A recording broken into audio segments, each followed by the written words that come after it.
What thoughts cross your mind when I say the words criminal drug offender? What is the image that surfaces? Is it negative? Is it positive? Do you find yourself between either side? With those opinions in mind, ask yourself why. Why is it that the opinions you have are the opinions you have? The following minutes will consider these questions, but in a broader scope. They will outline research that attempted to determine the opinions of a greater population, specifically a target of residents in Oakland County, Michigan. It is important that this identification of perspective be accompanied by relevant contextual information. Therefore, it will also present potential explanations for the development of existing views and suggest implications that result from them. Crime and punishment are not unfamiliar.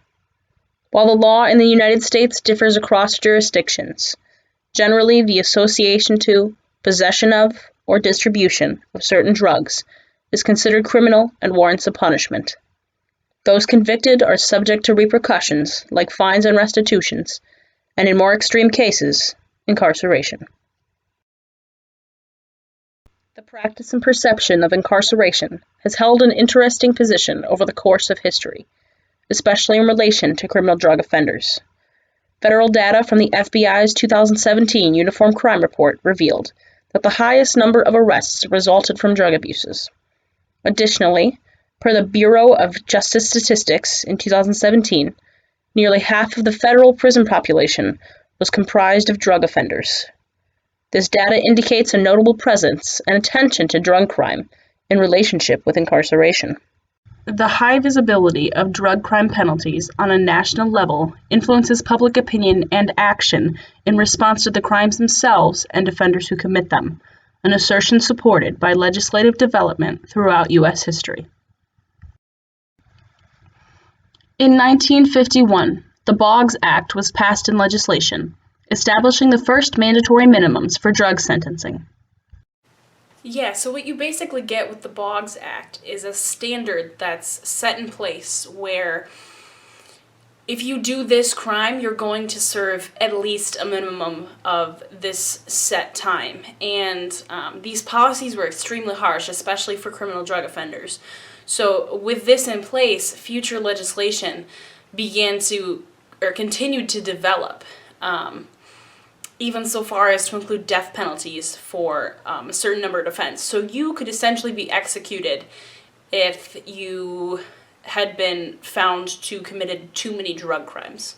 Eventually, people identified issues with such harsh policies and began efforts to reform them.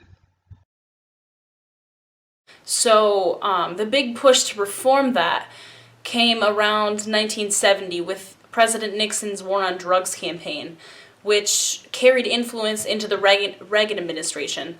In the 1986 Anti-Drug Abuse Act, which attempted to address these disproportionate sentences and also reduce drug abuse in the process.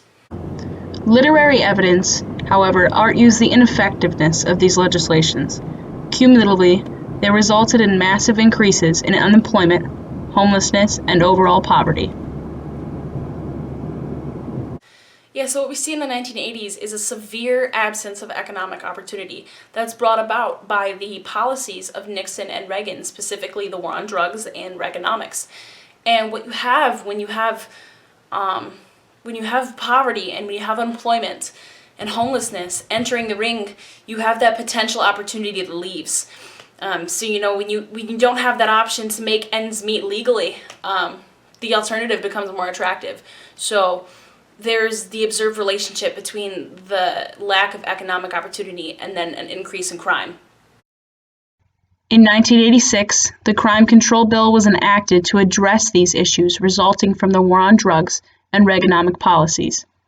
It brought the return of mandatory minimums and raised the stakes, a minimum of 5 years for crimes involving 100 grams of heroin, 500 grams of cocaine, or just 5 grams of crack. Ironic as it is, the crackdown on drug crime ends up encouraging the behavior it seeks to eliminate. And now imagine what this looks like in the eyes of the public.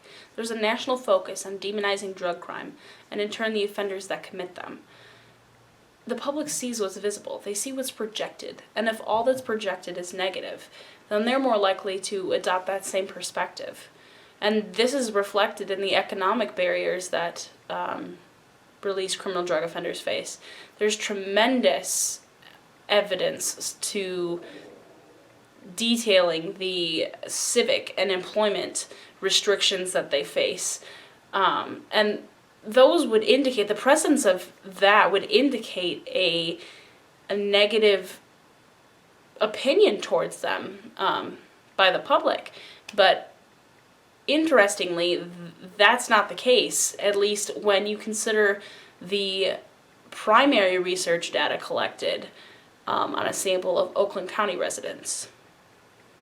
The public seems to have a recognition of the role reduced economic opportunity plays in an offender's returned life.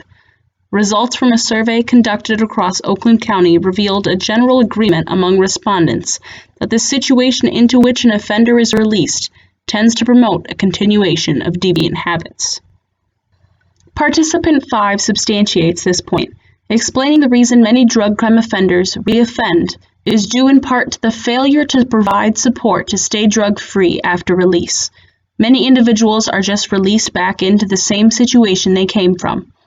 They need a strong support system and a way to avoid old triggers, places, people, etc., that they associate with their previous habit. Many people are not provided with the same means to avoid these triggers and are therefore likely to succumb to their addiction again. Similarly, Participant 9 adds, the only people in the drug world that are most concerning are organized drug rings. Single dealers are just trying to get money.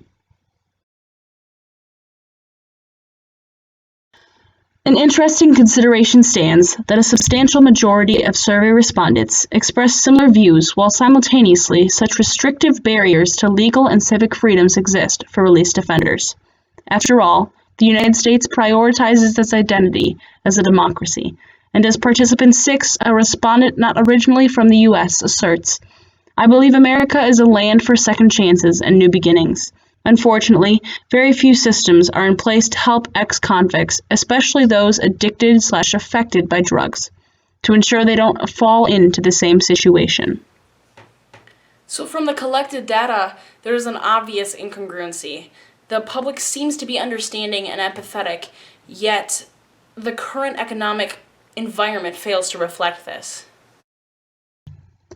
A couple important considerations relevant to explaining this include the growing debate over the criminality of certain drugs and the prevalence of undetected recreational drug use. Arguments over the criminality of certain drugs have been extensively discussed, especially with recent determinations to legalize marijuana in different parts of the country. Perceptions of drug crime laws and the punishments for violations of them are evolving with the changing society.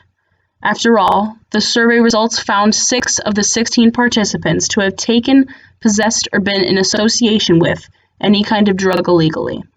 Given this data, personal inclinations indicate a leniency in response to and engagement with recreational drug use, mostly marijuana. The fact that respondents had themselves been involved illegally with drugs, though none had ever been arrested or convicted, explain their tendencies to communicate moderate acceptance of released criminal drug offenders. Moreover, respondents expressed disapproval toward the currently functioning criminal justice system. Participant 2 sums it up. The system is broken. It is more about punishing a convicted person than rehabilitation. It can be inferred that the public seems to take a liberal stance, favoring rehabilitation over retribution, and rejecting the current practice of the criminal justice system in handling offenders. It still exists that there are tremendous barriers facing released criminal offenders, the existence of which is explained by historical legislative influence. However, progress is beginning to expand with the changing societal views via movements like Ban the Box, a reform that levels the playing field for criminal offenders in their initial attempts to secure employment, as it restricts employers from inquiring about the history of incarceration at the beginning stages of hiring. With this direction, the nation can more accurately represent the will of its people and refine its application of justice.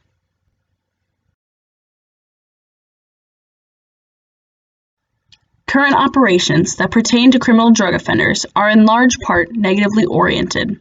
Research conducted inquiring about the social perspectives from which the public views them revealed that the public adopts a position characteristic of positivity, cooperation, and empathy. Participants indicated a greater frustration with the relationship between offenders and the criminal justice system, and the role the justice system holds in developing these interactions. Ultimately, findings suggest a discontent, not with the criminal drug offenders themselves, but toward a system whose current operations are seen to create them. Identifications of this research bring awareness to the dynamic between the ideal of the American justice system and its reality and practice, and help form foundations for both future research and drug-related policy reform.